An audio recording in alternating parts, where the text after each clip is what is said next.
પ્રધાનમંત્રી અને મુખ્યમંત્રી આવાસ યોજનાના બહાને લોકો સાથે લાખો રૂપિયાની છેતરપિંડી. આરોપીએ આવાસ યોજનામાં ડ્રો વિના ફાળવણી આપ્યા વિના આવાસ આપવાની લાલચ આપી લોકો પાસે પડાવ્યા રૂપિયા. સુરત મહાનગરપાલિકામાં આરોપી નોકરી કરતો હોવાનું જણાવી લોકોને વાતોમાં ભોળવ્યા. ગરીબ અને મધ્યમ વર્ગના લોકોને આવાસ અપાવવાના બહાને આરોપીએ ટુકડે ટુકડે પડાવ્યા લાખો રૂપિયા. આરોપી વિરુદ્ધ અગાઉ પાંડેસરા પોલીસ સ્ટેશનમાં ગુનો નોંધાયા હોવાનો પોલીસ તપાસમાં ખુલાસો. આરોપી 49 લોકોની સાથે મળી કુલ ₹60 લાખથી વધુની રકમની છેતરપિંડી કરી. છેતરપિંડીની ફરિયાદ નોંધાતા સુરત ઇકો સેલ પોલીસે દિલ્હીથી આરોપીની કરી ધરપકડ.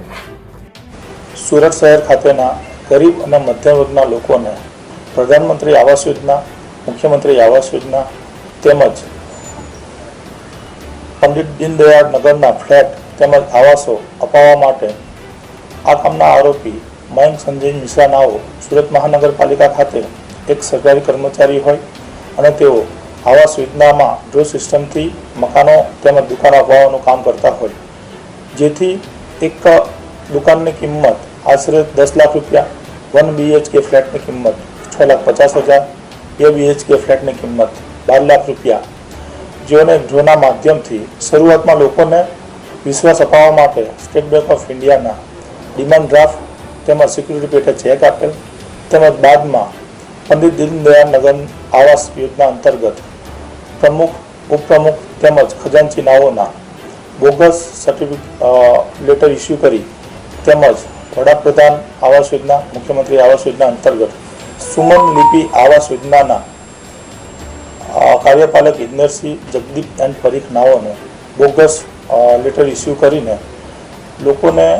આવાસ તેમજ દુકાન તેમજ રોકેલા નાણાં ન આપી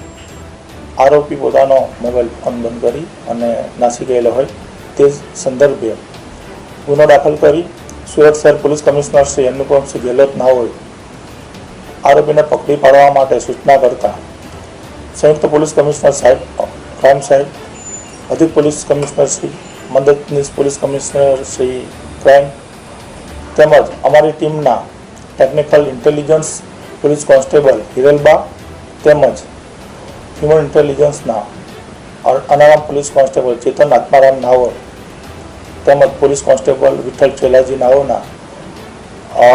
આરોપી વિશે વર્કઆઉટ કરી તેનું લોકેશન દિલ્હી ખાતે આવેલ હોય,